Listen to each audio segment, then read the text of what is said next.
राम मंदिर पर इजरायली राजदूत ने बड़ा बयान दिया है। कहा, दुनिया भर के भक्तों के लिए ये दिन बहुत बड़ा दिन है। वहीं भारत में बेरोजगारी का आलम ऐसा है कि युद्धग्रस्त क्षेत्र में जाने के लिए भारतीय मजदूरों में होड़ लगी है। नमस्कार, मैं ब्यूटी गिरी और आप देख रहे हैं नेशनल दस्तक। राम मंदिर में प्राण प्रतिष्ठा की गई और इस पर इजरायली दूतावास की तरफ से इजरायली राजदूत ने बयान दिया है। कहा है कि ये दुनिया भर के भक्तों के लिए बहुत बड़ा दिन है। अब सोचिए इजराइल को इसमें क्या चुलमती मची थी कि वो राम मंदिर पर बयान दे रहा है। मेन बात यही है कि इजराइल जो है भारत से अपने लिए समर्थन चाहता है। हमास और इजराइल के बीच चल रहे युद्ध में इजराइल लगातार पछाड़ता जा रहा है। हमास जो है लगातार उसे पछाड़ रहा है और इजराइल की जो है वो हालत खस्ता हो चुकी है और इस युद्ध में इजराइल अब भारत से मदद चाहता है। इजराइल चाहता है कि भारत हमास को आतंकवादी संगठन घोषित कर दे, लेकिन भारत के पोर्टल पर ऐसा नहीं किया गया है क्योंकि भारत नहीं मानता हमास को आतंकी संगठन और भारत ने घोषित नहीं किया है। और इजराइल लगातार इसी के लिए कोशिशें कर रहा है कि भारत किसी तरीके से हमास को आतंकी संगठन घोषित कर दे ताकि उसकी जो चिकड़ी चुपड़ी बातें हैं उसमें कुछ लाभ मिल सके। और इसीलिए इजराइल लगातार भारत की तरफ सॉफ्ट रवैया अपनाने का जो वो कोशिश कर रहा है। हम आपको पढ़ के सुना देते हैं क्या कुछ इजरायली दूतावास की तरफ से कहा गया है। पंचजन्य लिखता है, राम मंदिर पर इजराइल के राजदूत का बड़ा बयान। राम मंदिर प्राण प्रतिष्ठा के शुभ अवसर पर भारत के लोगों को हार्दिक शुभकामनाएं। यह दुनिया भर के भक्तों के लिए एक ऐतिहासिक क्षण है। नाओर गिलोन, इजरायली राजदूत। तो इससे साफ पता चलता है कि इजराइल कौन सी कोशिश करने की जो है फिराक में है और इजराइल जो है भारत की तरफ से सॉफ्ट रवैया क्यों अपना रहा है, क्योंकि उसे भारत से समर्थन चाहिए और भारत जो है वो फिलिस्तीन के साथ खड़ा है, फिलिस्तीन के नागरिकों के साथ खड़ा है। और इतना ही नहीं, वहीं अगर बात कर ले भारतीय मुसलमानों की तो वो भी लगातार फिलिस्तीनियों के साथ खड़े हैं। भारत सरकार भी फिलिस्तीन के साथ खड़ा है और भारतीय मुसलमान जो है वो भी फिलिस्तीन के साथ खड़े हैं। और भारत के मुसलमान जो दुकानदार हैं वो साफ कह रहे हैं कि थोड़ी बहुत नुकसान हम सह लेंगे, लेकिन इजरायली या अमेरिकी प्रोडक्ट को प्रमोट नहीं करेंगे, उनके सामानों का भंडारण नहीं करेंगे। भले थोड़ा बहुत नुकसान हो जाए, थोड़ी बहुत कमाई कम होगी, लेकिन हम फिलिस्तीन के साथ हैं, वहां के मासूमों के साथ हैं। भारत में ये मुसलमान दुकानदार अब फिलिस्तीन के लोगों के समर्थन में इजरायली और अमेरिकी उत्पादों का स्टॉक नहीं कर रहे हैं। भारतीय स्थानीय मुसलमान समुदाय के बीच इजराइल और अमेरिका के बहिष्कार का एक आंदोलन शुरू किया गया है। ये आंदोलन सिर्फ भारत में नहीं पूरी दुनिया भर में चला है और इसका भुगतान भी करना पड़ा है। आपको बता दें कि स्टारबक को $12 मिलियन का नुकसान हुआ है, नुकसान उठानी पड़ी है। और ये दुनिया जो है वो बता रही है कि फिलिस्तीन के साथ वो खड़ी है, क्योंकि स्टारबक को सपोर्ट करना इजराइल का बेहद महंगा पड़ा है और उसे $12 मिलियन का नुकसान झेलना पड़ा है।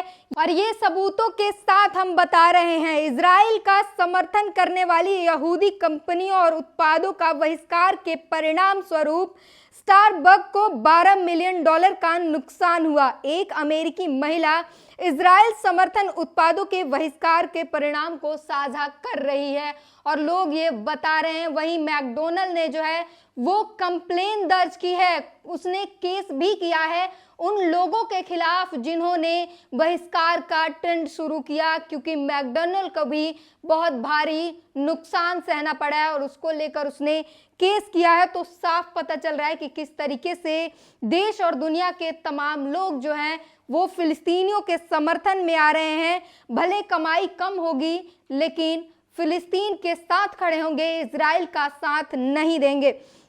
वहीं अब भारत के बेरोजगारी की बात कर ले तो इतनी चरम सीमा पर है, 2 करोड़ रोजगार के वादे ऐसे फेल हुए हैं कि अब मजदूर, यहाँ के जनता जो है वो मरने को तैयार है। और वहां इजराइल में जाकर, जहां पर लगातार मिसाइलें दागी जा रही हैं, हर बार बमबारी हो रही है और इमारतें ढेर हो रही है, वहां इजराइल जाने के लिए भी भारतीय लोगों में होड़ लगी हुई है, भीड़ मची हुई है। हरियाणा तक लिखता है, बेरोजगारी का आलम ऐसा कि युद्धग्रस्त इजराइल जाने को एमडीयू रोहतक में जुटी भारी भीड़।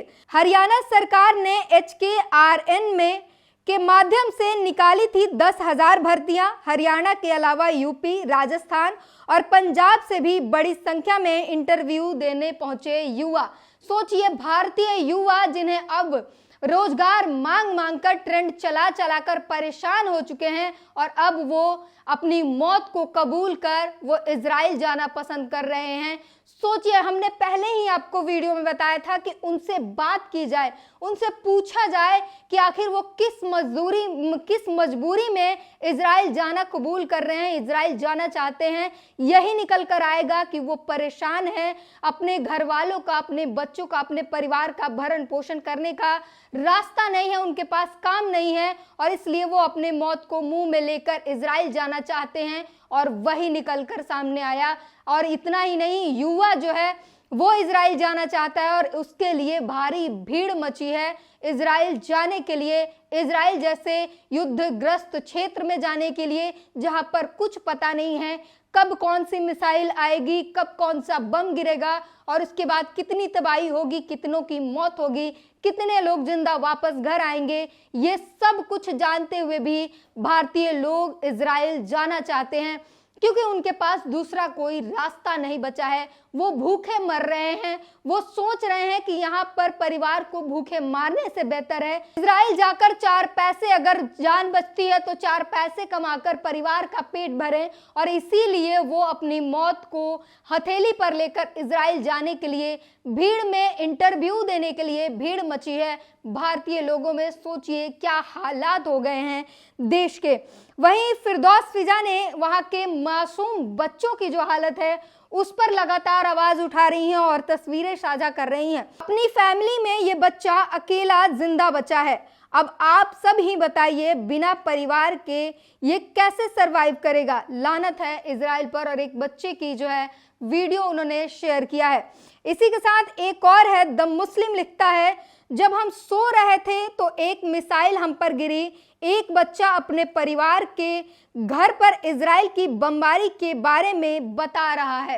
एक उस बच्चे की वीडियो है और वो बता रहा है अपनी भाषा में कि किस तरीके से जब पूरे परिवार के लोग जब सब सो रहे थे उस वक्त उसके घर पर बमबारी हुई, मिसाइल गिरे और उसके बाद पूरा घर जो है तबाह हो गया। उसके चेहरे पर हम देख सकते हैं, उसके जो चोटें हैं उसके चेहरे पर दिख रही है, खरोच, और जो मलबे में फंस जाने के बाद जो खरोचें आती है, चोटें आती है, वो दिख रहा है बच्चे के शरीर और चेहरे पर। उसे किसी तरीके से बचाया गया है, लेकिन परिवार जो है पूरी तरीके से खत्म हो चुका है। और बच्चे वहां पर, हमने आपको पिछली वीडियो में बताया था कि किस तरीके से इजराइल महिलाओं और बच्चों पर टारगेट किया हुआ है। महिलाओं और बच्चों के विरुद्ध ये इजराइल और फिलिस्तीन का युद्ध सिर्फ और सिर्फ इसमें टारगेट है। तो महिलाएं और बच्चे, जितने लोग मारे गए हैं उनकी संख्या में 70% महिलाएं और बच्चों की संख्या है। वहां की जो प्रेग्नेंट औरतें हैं उनको कितनी मुसीबतों का सामना करना पड़ रहा है, लगातार हम आपको ये सारी अपडेट बता रहे हैं। वहीं फिरदौस फिजा ने एक और वीडियो साझा किया है जिसमें बच्चे पानी की लाइन में लगे हैं और पाइप से बोतलों में पानी भरी जा रही है और उस पर लिखती हैं, देखिए दुनिया वालों, गाजा के ये नन्हे मासूम क्या कर रहे हैं। इनके बचपन को छीन लिया गया है, इनकी मासूमियत को खत्म कर दिया गया है। ये सब इजराइल की वजह से हुआ है। शर्म आनी चाहिए इजराइल को।